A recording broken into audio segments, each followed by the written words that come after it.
use something that has a considerable amount of potential, not only to increase trade, but how to link trade to social development and how to link social development to generating new products and a new type of trade connectedness.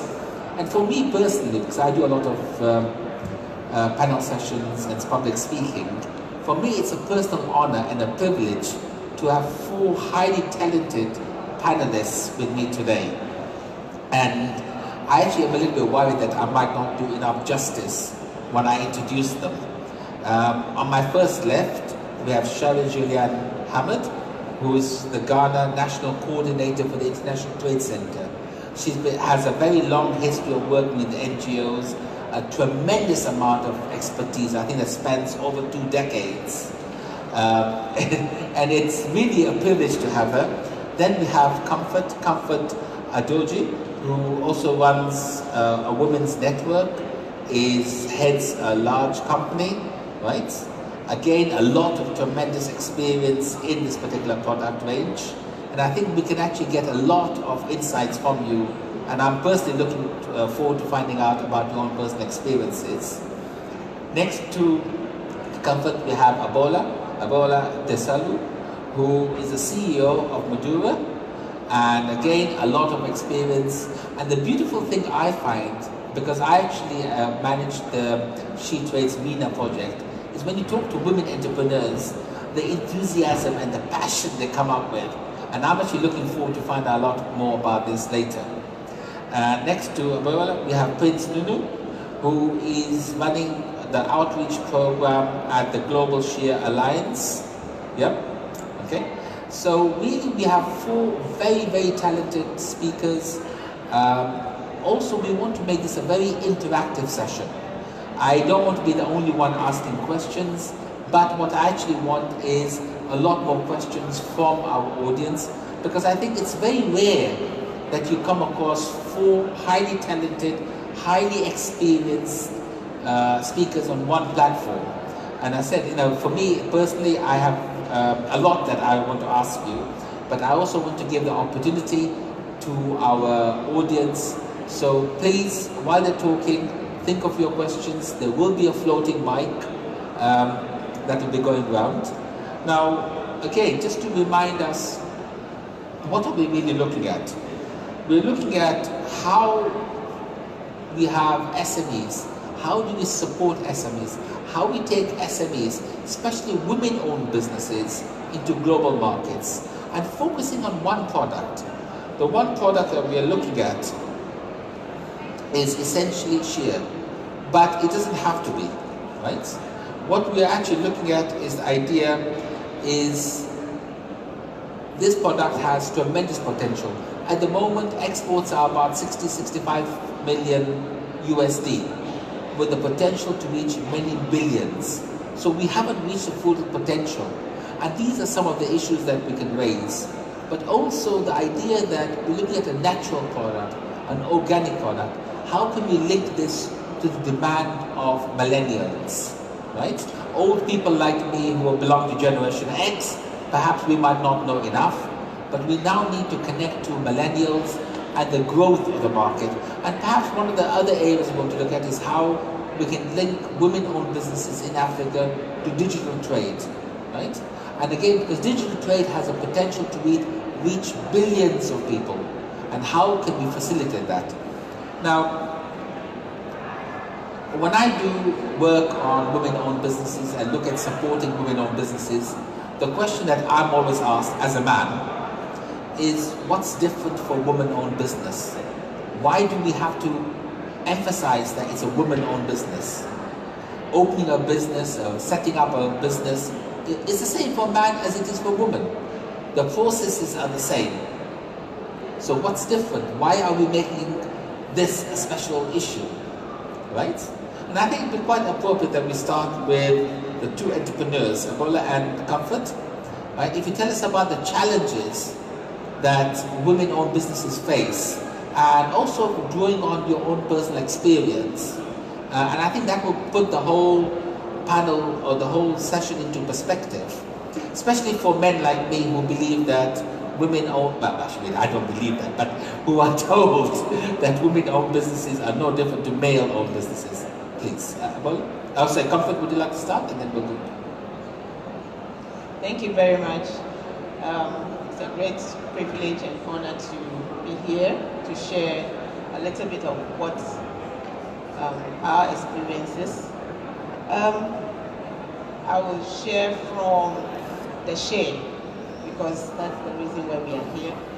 When I started the share butter, the challenges is getting to introduce and the product into the system to the Ghanaian market, how to convince them that it's a good thing, the benefits, and why the smell that puts everybody off, why it is better than any other product they believe in. It was a struggle, but along the line, we were able to get some other people who came into the system to give us the technical support, and we were able to gradually make other products, not only for the body, because some people believe that when you put on the shade, because our climate is hot, you become black, and you have to use it to prove to them that no, it doesn't stay on the skin. It actually absorbs as soon as you put it on the skin. It actually absorbs, and it's a natural massaging cosmetics. And then you have to find a way of telling them why the smell. And the people we have, the USAID, help us to do some trainings. Why that smell? And we train the women to let them know that this is the procedure. If you leave it, this is what the end result will get. And then USAID again help us to explore, to introduce us to the international market, where they rather value what we have, because they use just a little bit in their product and the packaging. And so we came back home to introduce the packaging, and that also beats the mind of the people, and they tend to buy it before knowing that they actually buy shea butter. And when it comes to soaps, they also wonder whether it can lather, and all these feedbacks. And then we need a capacity. We don't have capacity. And we also need to get the certification. We need to understand, before you approach a certification body, you really have to know what is shea butter, the quality, and all the properties to be able to convince the certification body. So going through the certification is another struggle, because you need to have at least a basic setup. That was a huge struggle. And then we come to the packaging. We have a very limited packaging in the country. And by going back and forth to be able to get into the international market, we ended up importing packaging. And with time, Global Shea Alliance was formed, and is now helping us to make the noise, promote locally and internationally. And then the shea nut itself, I think the volume that we get or are able to harvest is not up to 20%. And now that we have Shea Trade, and Global Shea Alliance is driving all this program, they should be able to help us to move further, to find a way of getting the 100%. Because the potential is there. The awareness has been created. everybody is now ready to use the shea, we might not be able to meet the demand. That's actually excellent, Comfort, because you raised a number of very, very important issues. Firstly, how do you make your domestic market aware? Because really, you cannot be an international business if you don't have a domestic business. Because your domestic business has to support your foundations. And then your international business actually allows it to expand. But what is actually very interesting, Comfort, is the fact that it is easier for you to understand the international customers than the domestic customers. And also the importance of packaging, because packaging sells.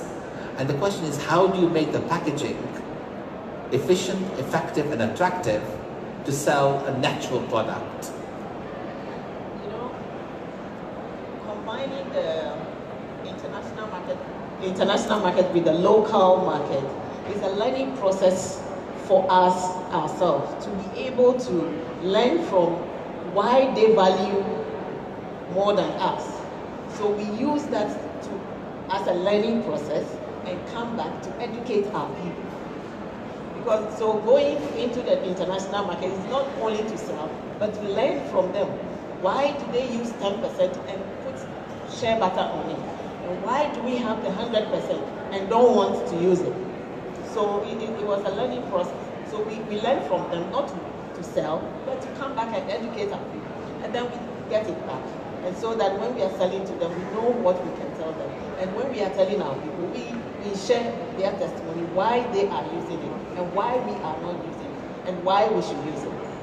That's actually very, very interesting. And again, I mean, I do a lot of work with entrepreneurs, especially women entrepreneurs.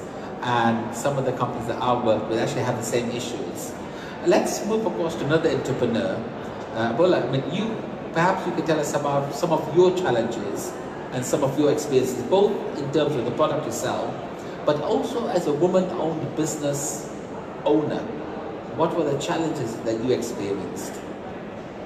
Thank you, Dr. Ashraf, and good morning, everyone. Thank you for coming.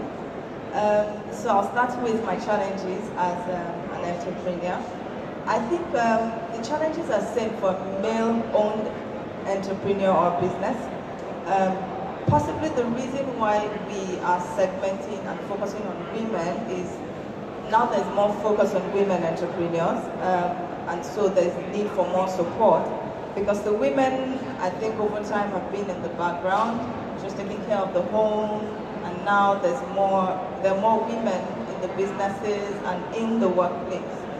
So the support and well, let me talk about the challenges. The challenges first for the average female entrepreneur would be financial support. So when you go to the banks, most of the people on the board are trying to approve the loans are men. And somehow, sometimes, they don't take women-owned businesses seriously. They don't think that you have the capacity to run the business successfully, and so take a chance on you to give you the loan and know that you will pay back. So that's one.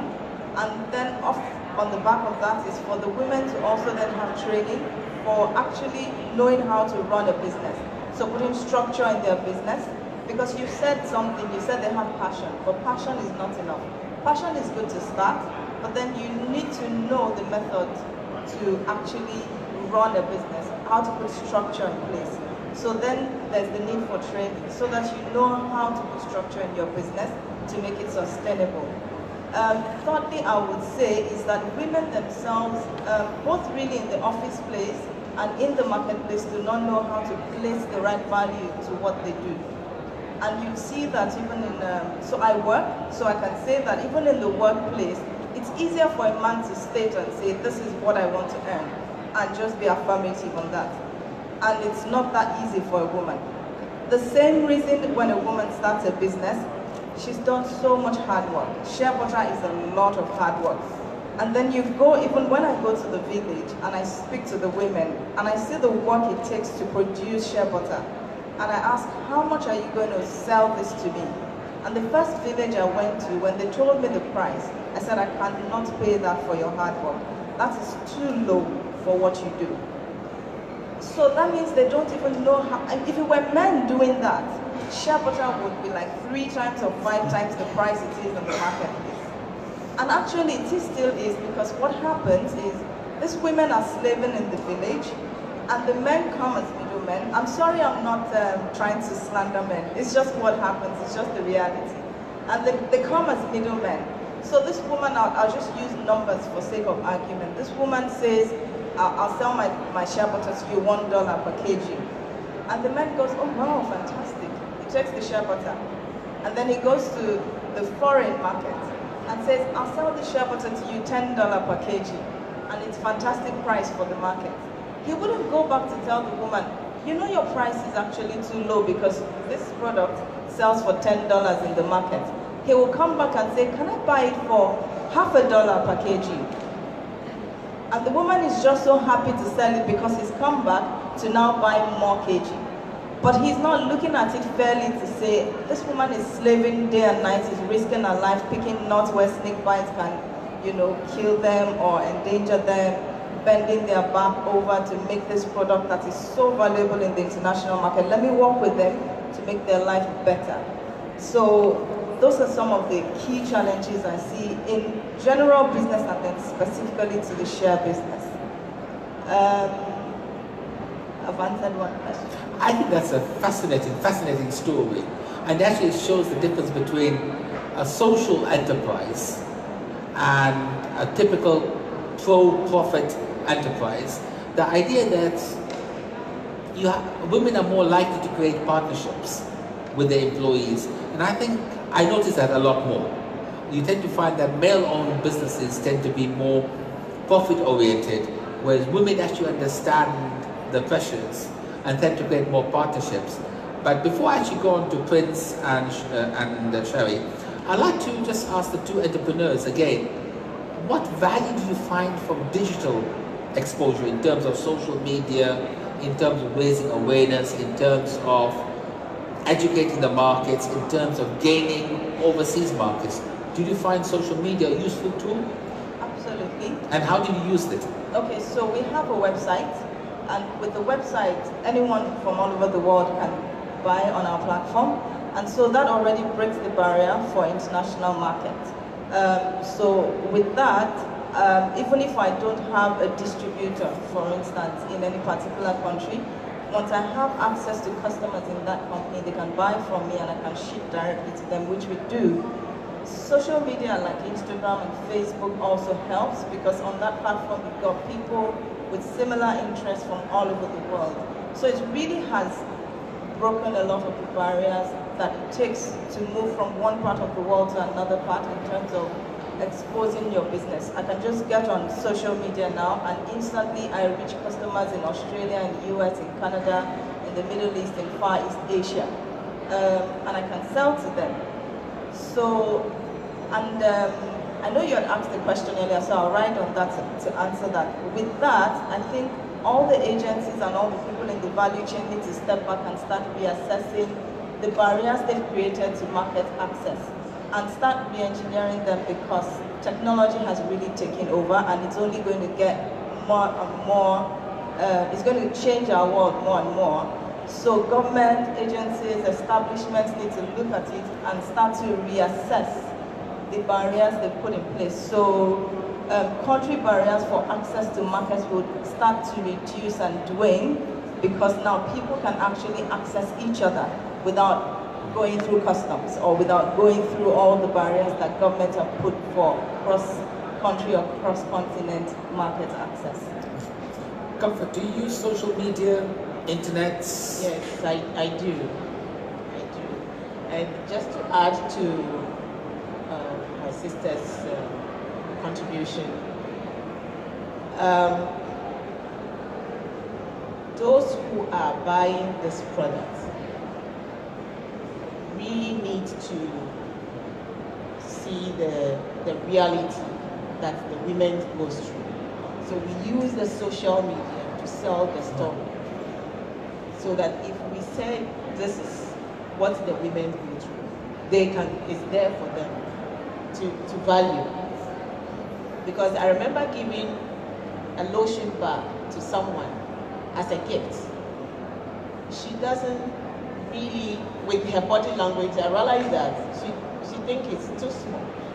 But after showing a documentary of the process, she came back to confess that Comfort, you know, when you give me that, I'm like, is that all she can give me? But after watching the documentary, I really appreciate what these women have to go through before you get this finished product. So social media is very helpful, useful, and it's something that it cannot hide the story. So it's very good. We all need it. It's all the story making, the storytelling that's very, very important. Yes, exactly. But that also allows you to create a much more premium product. Sure. That this is not just a simple thing that you can do in a factory. Yes. It's something that actually is natural. Moving over to Prince. Prince, you actually represent the whole organization or the global organization. And you work with a lot of different women, a lot of different enterprises.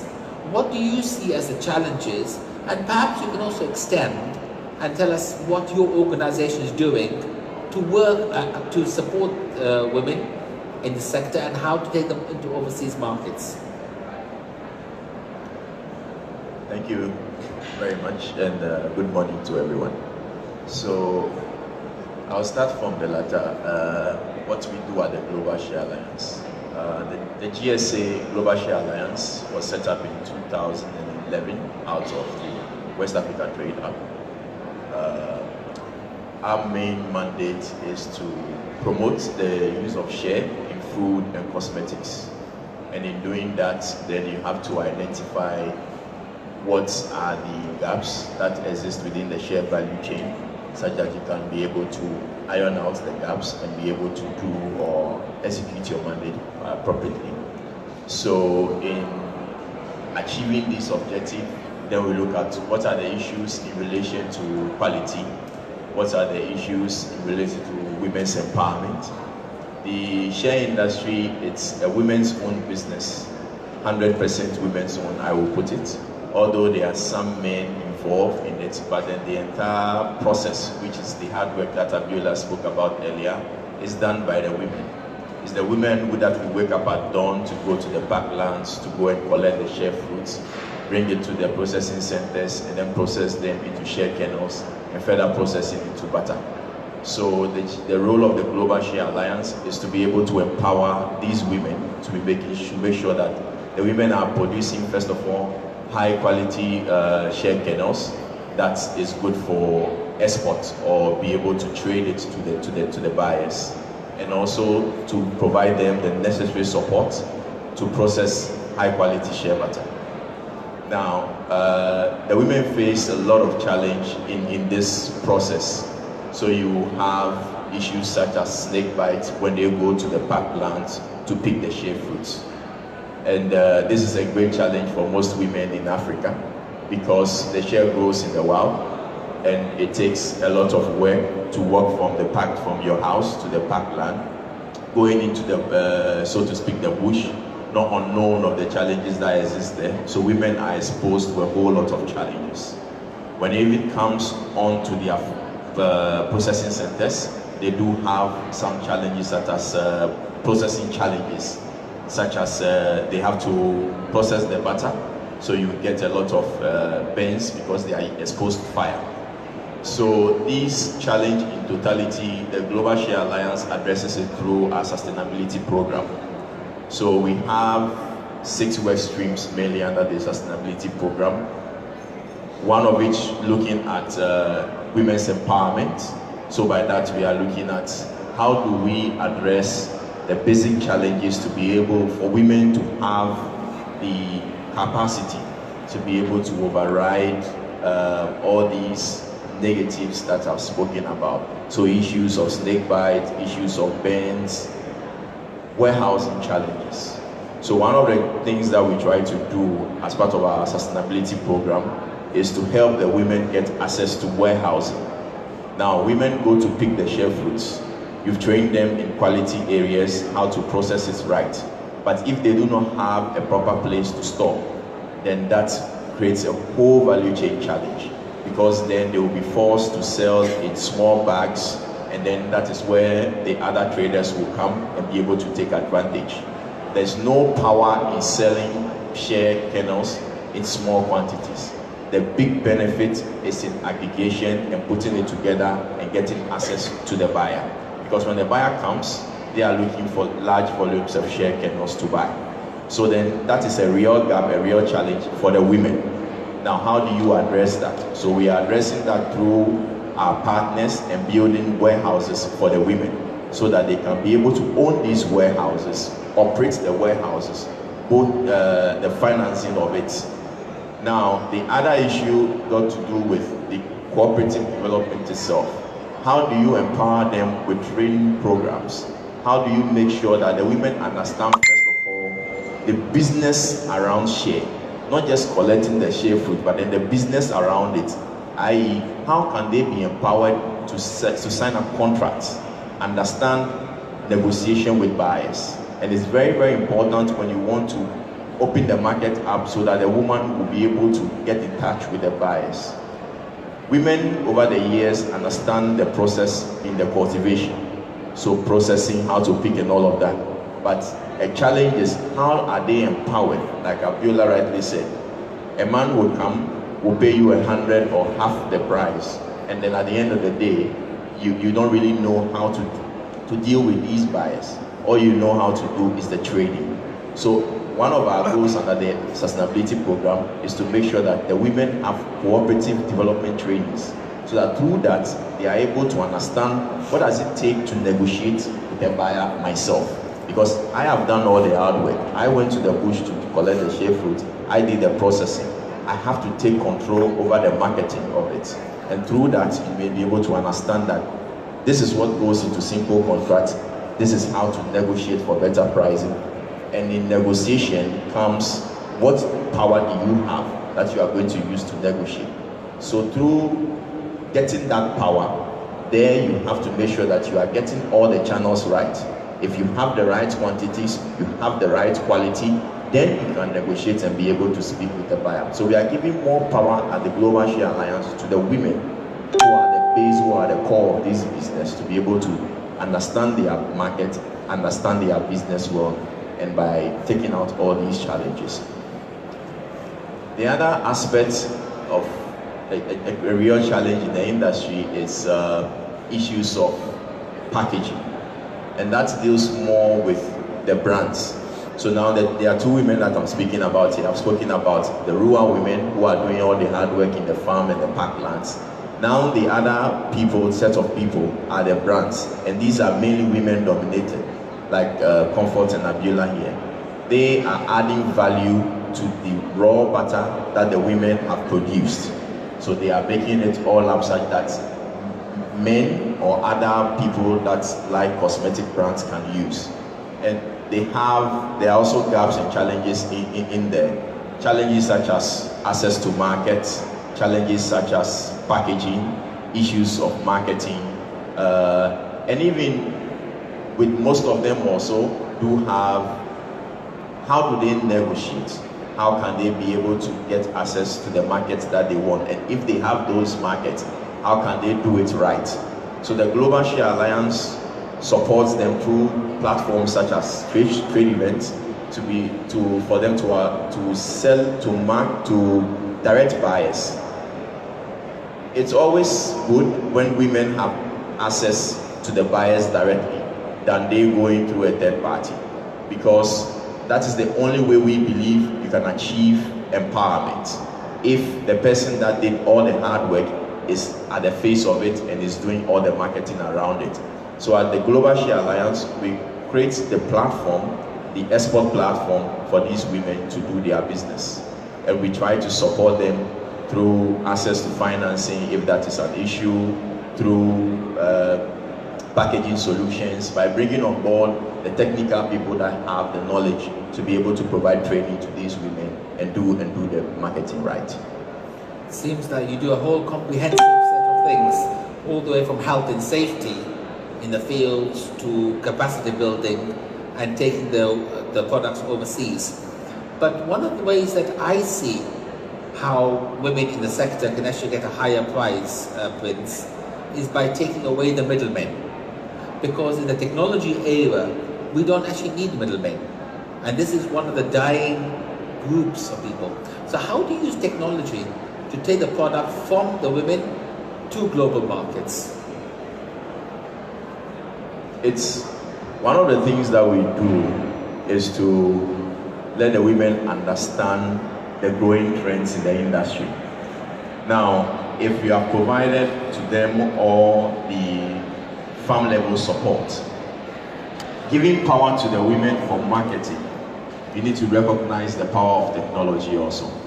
So number one is to get the women, for example, put them in groups and get the cooperative to understand that apart from producing shea kernels and processing shea butter, now the role of the cooperative also is to engage buyers. So through the business trainings, we provide them with the power of social media. How can you use social media network to market your shea products? So how do you even communicate with buyer by yourself and on your own, by not going through a third party? So a lot of the women probably will have to wait for their sons who can express themselves to do a lot of the marketing for them. So many times what we advocate in our line of work is that you must be able to own your business. You should be able to have a business cell phone. You should be able to give that cell phone to the buyer and connect with the buyer yourself, because you are the only person that understands what you have done and what product you have. Yes, if your son is very much educated, you'll be able to communicate by way of knowledge and education what the parent does or what as the group of women are doing. But when there is a women's leader who is taking the lead to engage buyers by themselves, to be able to say that we understand what packaging is, we understand how to properly deal with buyers, where the buyer calls up and you can pick up the phone and be able to speak to them. We believe that that is the only way you'll be able to own what you are doing exclusively. So we encourage a lot of the women to make sure that you have access to telephone, answer these phone calls by yourself, be able to engage people through emails, because buyers are far away from you. They may send their agent to the field once in a while, but they will also want to talk to you and be able to cross-check from the information that the agent is providing to them. Now, if you don't understand how to use emails, for example, then you are going to lose out over time. So we do that encouragement to a lot of the rural women.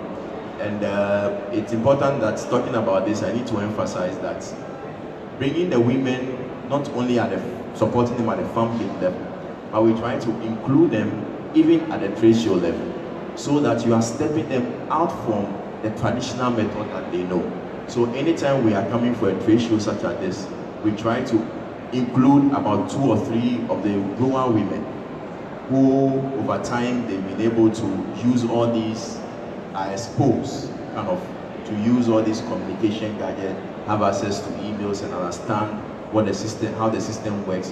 When you give them exposure like this, then they get to understand you better when next you come to the field, and then you can say that this is good, this is the new trend, this is the way to go. Then they can really relate it to the exposure that they've had through the trade shows. Thank you, Prince. That's actually quite a comprehensive set of packages.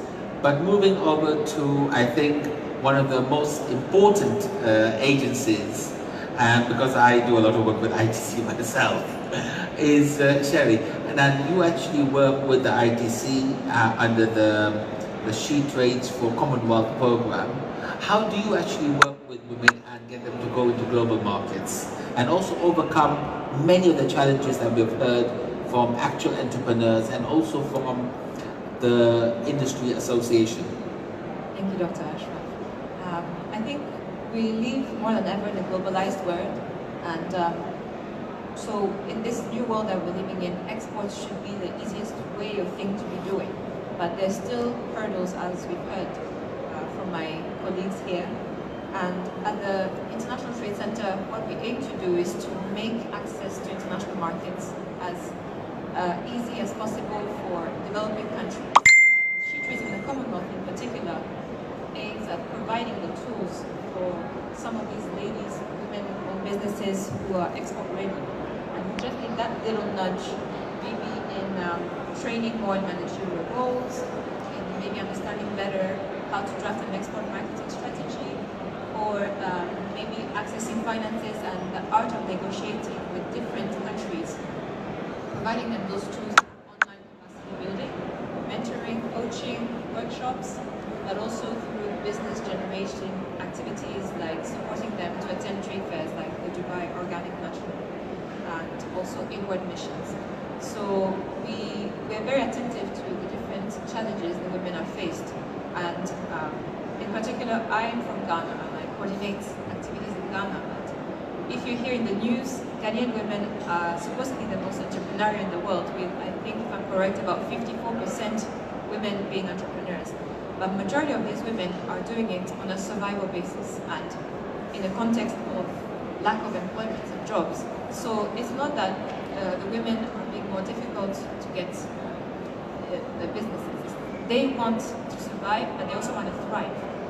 And so these women who put in work in developing a brand, a product, making it, having good sales locally, we're looking for those women and helping them access untapped international markets. That's what we do. I mean, that's actually very interesting because I actually manage the She Trades MENA project, and it's actually very interesting how the challenges that we have are quite similar. So the challenges that women entrepreneurs have globally around the world, the aspect of, for example, lack of finance because they don't have collateral. If they don't have collateral, how does a bank lend you? You have not only the business, but you have family commitments that you have to deal with. They have to be excellent at time management. They have many other issues to deal with. So I think there are a lot of particular aspects that women entrepreneurs have. But I think you've touched on something very important. It's about survival business and transforming a survival business into a profitable business, into a global business. These, I think, are issues that are real anywhere in the world, to take these 3 different steps. How do you do it in Ghana? Because in many sense, when we talk about survival, but at a different level.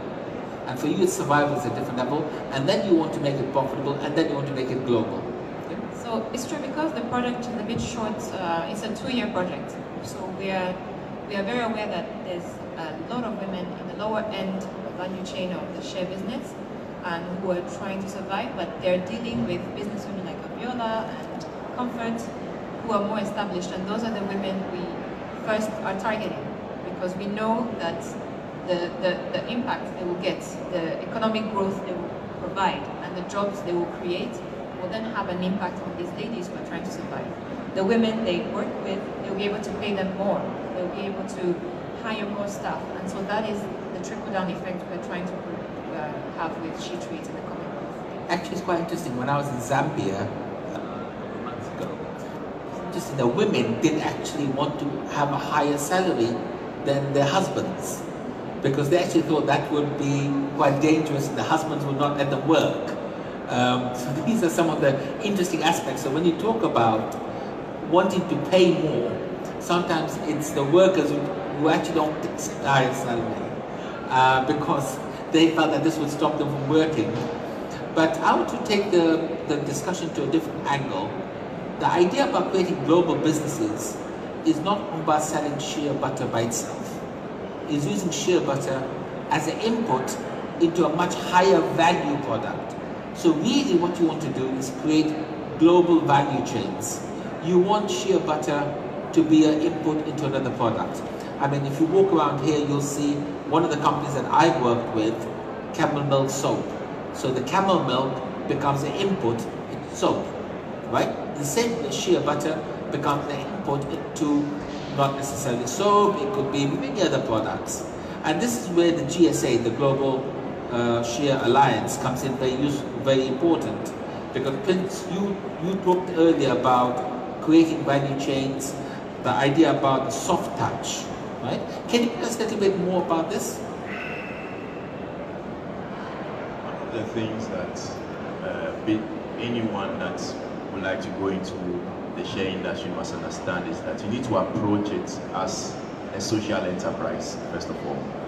If you go into it as wholly profit making, then you are going to lose the focus, because the people who are the base of the share industry are the rural women. They lack basic things, which is the truth. Access to education, even the communities that they work. These are communities where it's a poor community. So you may have your capital wanting to go into the share business, but you should be able to sort of empathize with these women, be able to understand their operations. Now, let me start that share is a seasonal commodity. When the season starts, before the season, the women are engaged in other activities, other farm activities. The share season starts from May through to August. So around that time, they are mobilizing by preparing for themselves and their household to go into the backlands and collect the share fruit. As they are doing that, they do not know who is the client that is going to come to pick this share kernels after they have processed them. So when you are the reliable business that you are coming in, you should be able to recognize, first of all, what are the challenges of these women that I'm going to deal with, and how can I help them through my business to be able to support them. Some businesses that are well established in the share industry are providing social support, such as although they will buy the share kernels from them, but some of the soft touch areas they are providing to them is even taking aspects of training, paying for the training cost around quality, paying for issues of challenges in the area of health insurance for some of these women and their immediate family. It's a way to encourage the women and to put a helping hand out there to lift them up, to show that, okay, it's a win-win situation. It's not exclusively, I'm coming on to make the profit out of you. Once the women see that, okay, this is how you are doing the business with them, then there is reliability. Then the women can really show that, have that loyalty towards you and be able to work with you. So in talking about the social touch, one area to look at and what we create a platform for, it's one, providing training for the women. The other aspect also is to look at how do you provide warehousing schemes for the women. They do not have the financial capital to construct warehouses. So if you are coming on board, you should be able to, and here I will mention that the Global Share Alliance, we have a project called the SSI project. That's the Sustainable Share Initiative, where we are matching funds with partners that are involved with the women to go sort of construction of warehouses. So we match funds with you, you do the construction, and we provide funding for the soft touch area, such as training, cooperative development, aggregation. Of course, we have donor support, and you know we cannot use donor money for physical constructions. But these are areas where we can put up monies, trainings, warehouse management, access to financing, and stuff like that. So these are the soft touch areas that we support and create the platform for. Actually, that's one of the very, very important aspects. It's when you have skilled people, they actually find their own solutions. And the idea about warehousing, it's all about aggregation. And today, with third-party logistics suppliers, you have companies who will actually allow entrepreneurs to rent warehousing by the square meter and on a per day basis, and also do picking. So I think these solutions are very, very popular.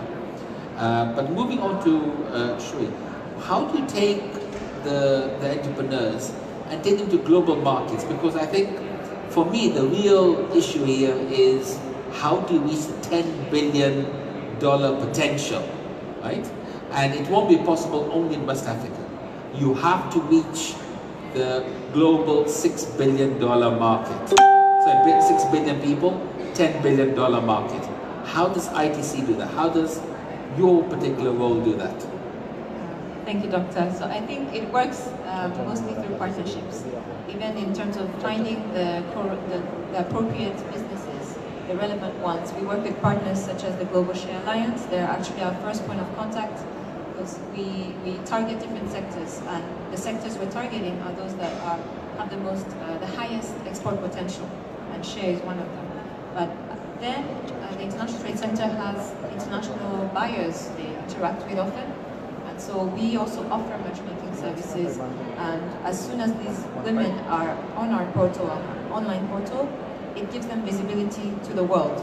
Again, we're tapping into the power of digital spaces, and we're tapping the power of networking and partnerships to get to extend those the sales and the partnerships. Excellent, excellent. Let's go back to the entrepreneurs. One of the things that I would like to know is, how are you taking your business to the next level? How are you making your business one that is seeking to capitalize the global markets in terms of product development, in terms of innovation, in terms of garnering the digital economy? What are some of the things you're doing? Let's start with you, Kape't, and then we'll come to you. Thank you very much. We've come a long way, because when we started, everything was very basic, because that was what was available. And having partners who came on board, taking us through the understanding the market, costing and pricing, standard, certification, and having capacity, having the structure in place, packaging, and how to run day-to-day business, how to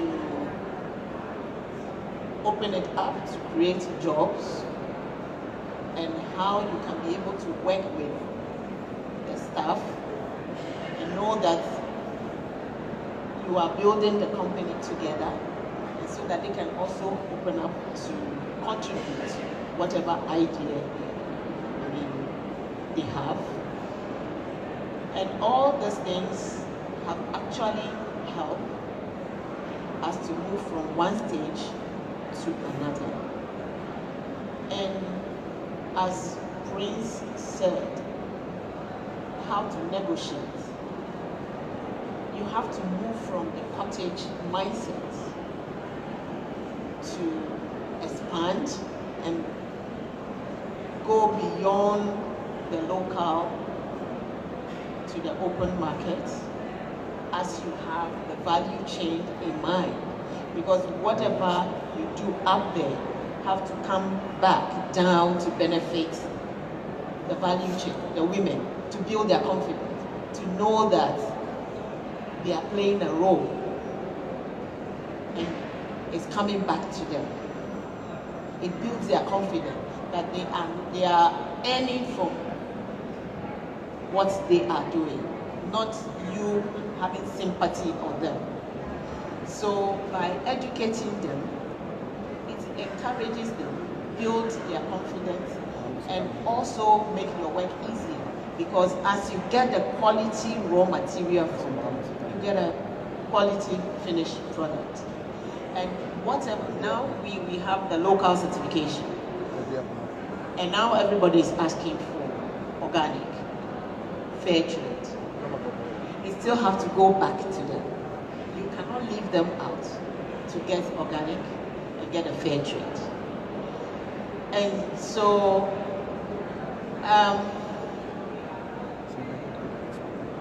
as Sherry said, that most people do the business on survival.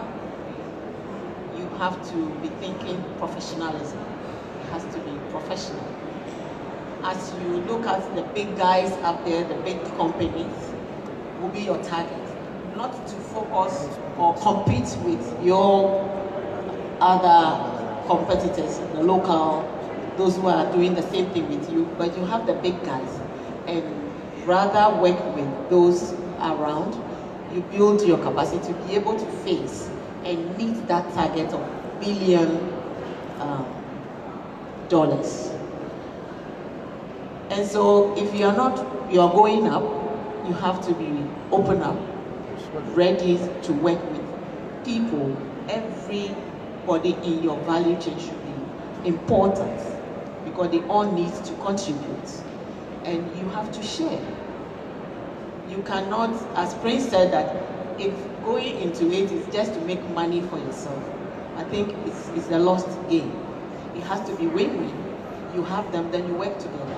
You build your capacity with them. They understand, and every training has to always go through the entire value chain.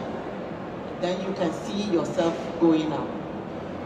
Sometimes when you look back, you know that you have come a step, and that's a step ahead all the time. Should be your target. Now I'm here, so where am I going, and how do I get there? And we are so fortunate to have all these people coming up. It's good to be here, but by their support. If we have to get the little profit that we make to pay for our tickets, pay for our hotels, pay for the booth, we cannot compete in any of this international market. We might not be here. And so we are so fortunate that they also understand. So from the rural women down to us, up to them, it's a partnership that we are all involved to help. So if we are not open up to work with them, they can't work with us. So nobody gets a result. And that's very, very important, the whole idea about partnerships. Partnerships both at the supplier level, but also at the purchasing level. And also the companies that you work with in terms of your buyers, they also need to be partners. But, I mean, Thank you, Dr. Ashraf. So the question is how to position ourselves to gain access to the international market. And also to take your business to the next level. Hopefully, to be a global name, a global player, right? Thank you. So yes, so that's really, there's a lot of things that one needs to do that. My brand is from Nigeria, and we set out from the onset to be a global brand, and we hope that we get there. One of the first key things is to put structure. Structure is important for you, for growth.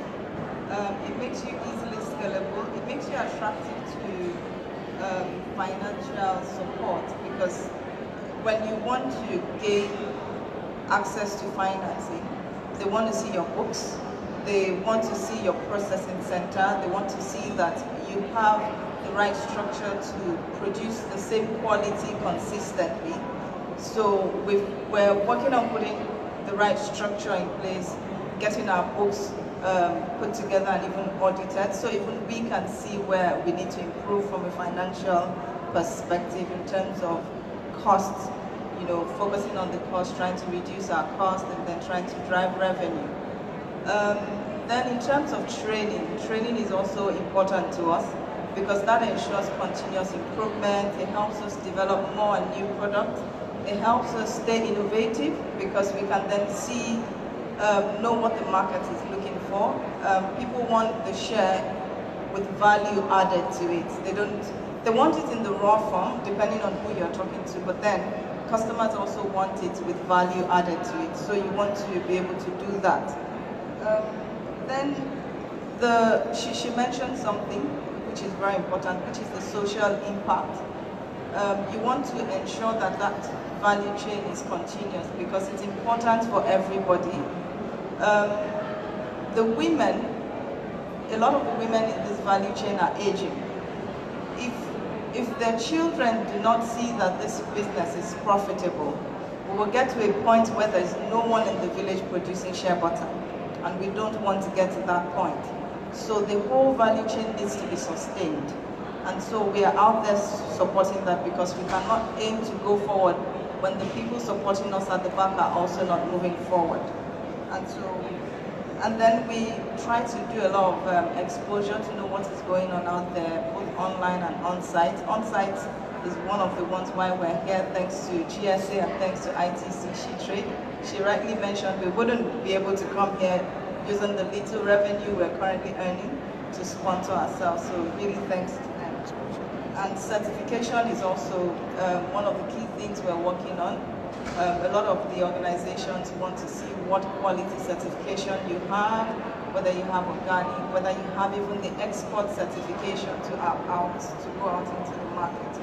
So really those are some of the things that we're doing to make sure that we're going global. Thank you very, very much. I think we have time for 2 questions from the audience, and then we'll wrap up, because I did actually promise the audience that there will be opportunity for questions. Do you have any? Oh, okay, 2 young ladies, right? And then we will wrap up, right?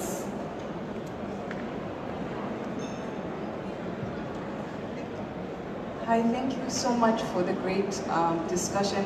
I have about 20 questions, because you told us we would be interactive, but I'll keep them to 2. I'll keep them to 2. I'm surprised how quickly time went. Yes. So this question is coming from Zambia. So I'd love to talk about women's empowerment and the importance of male involvement and community structures. So I work on a women's empowerment program, and one thing we quickly learned is if you only take the woman and the partner doesn't understand, or the community doesn't understand, then you have a problem later on. So that's to answer your question that you're in Zambia and some women didn't want an increase in pay. Please involve the men and the community before the program is rolled out. That always helps. I'll keep my questions to 2. To 1. Okay, to 1.5. So very quickly, I wanted to find out, I truly believe women's empowerment is like growing trees. The best time would have been 100 years ago to plant it.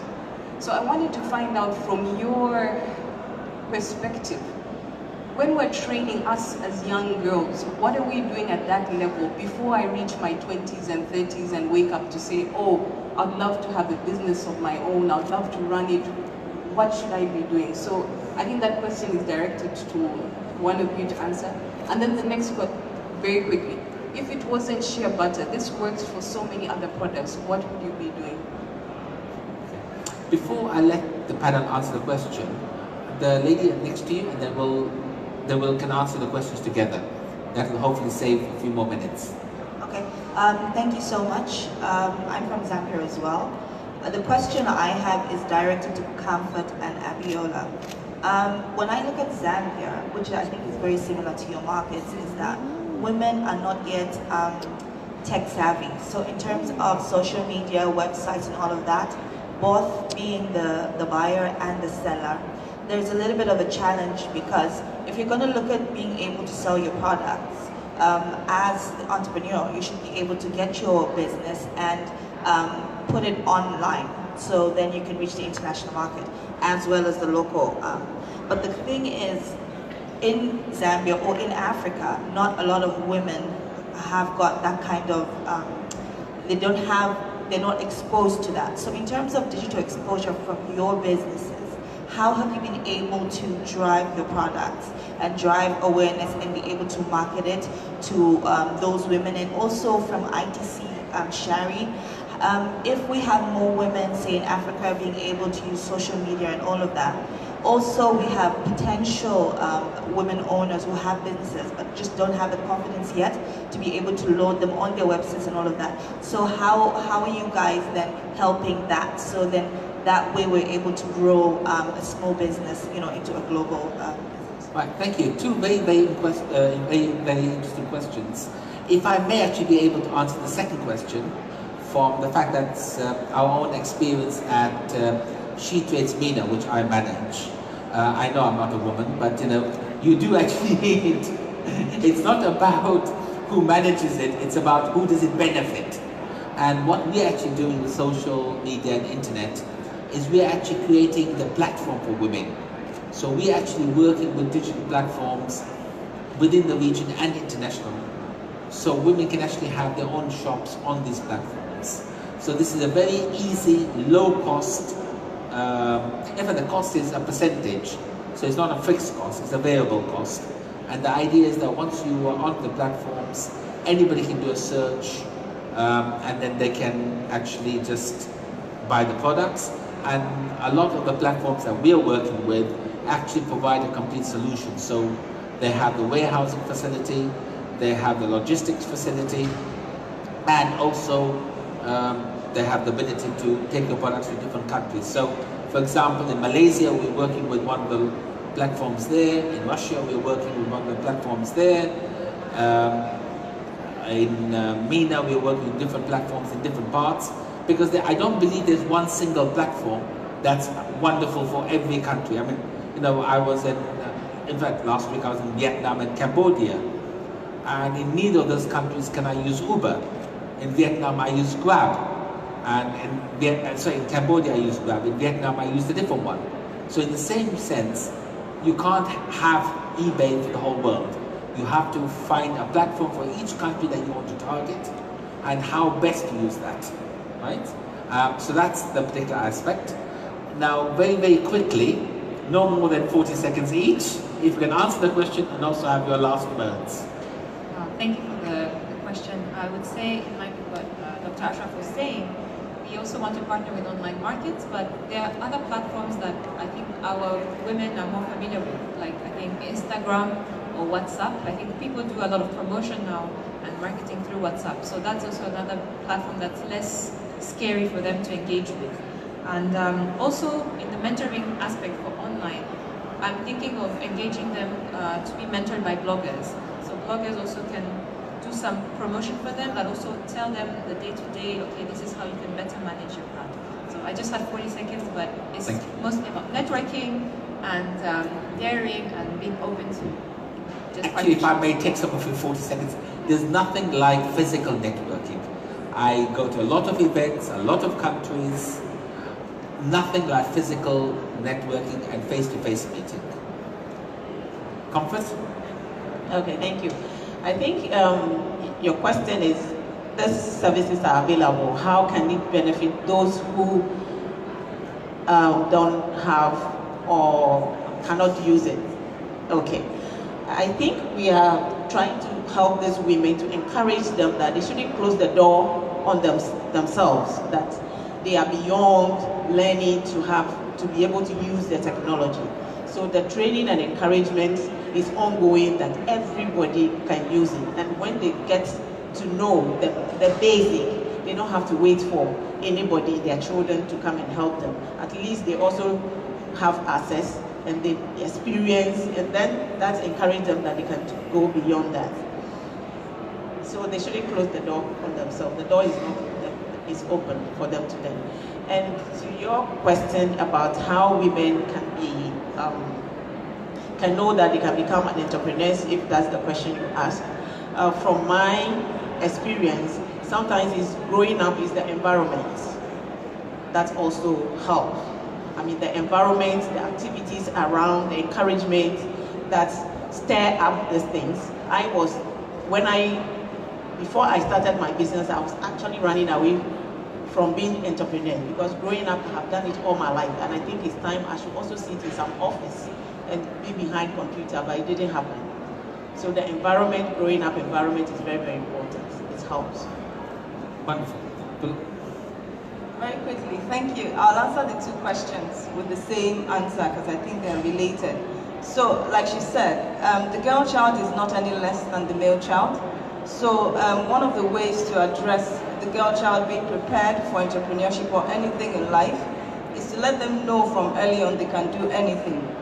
Anybody can do anything. I am an engineer first by training, and then I'm a consultant, and then I'm an entrepreneur. Because my father told me I can do anything.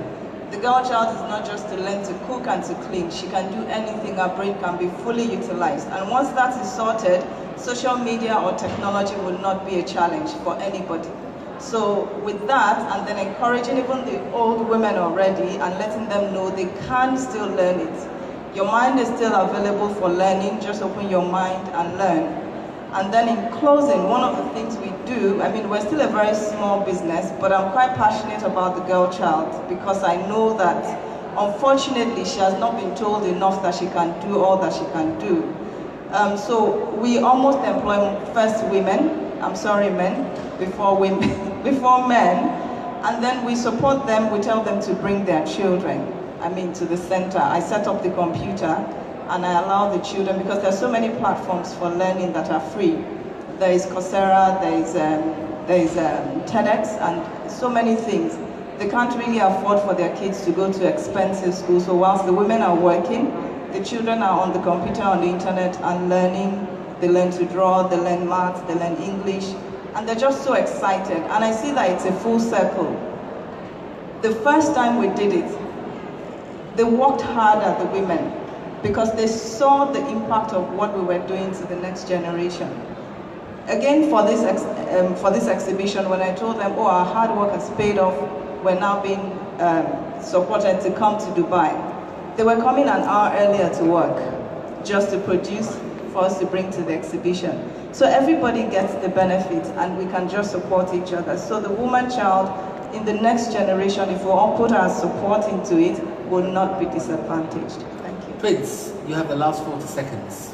Okay, so I will answer your question that if the women were not doing share, what else would they be engaged in? It's interesting to note that for the women in the savannah regions, they do other farm produce. So the women are doing off-season of share, they are doing sorghum, they are doing millets, they are doing granules. And for the structures that you create through the share value chain, of the season, they can use the same structures for the other farm activities that they are engaged in. So if you put structures of warehouses in place, the women are going to use them to store whatever other products that they have. If you give them training, then they appreciate that there is a systematic way to do things that are appreciated by the person who is going to buy. Largely, empowerment applies to every aspect of agribusiness value chain. If the person who is doing the business is not empowered, then there's no motivation, there's no value in doing it. So if you are able to empower them in the share line, then they get to see that it's cut across. For every farm produce that they are involved in, there must be a conscious effort to do things right. Because if someone, let's say they know that Global Share Alliance is going to come to push them to do things right in share, then they will have the same sense that then if I'm producing granules during the granite season, I must do it right so that someone else will come on board and work with me. Thank you. Thank you very, very much to a wonderful panelist. Thank you. I'm sure this could have gone on much longer. The panelists will be available if you want to ask them questions on a one-to-one basis. Thank you very, very much. Thank you, our panelists. Thank you, Dr. Ashraf, for conducting this amazing and inspiring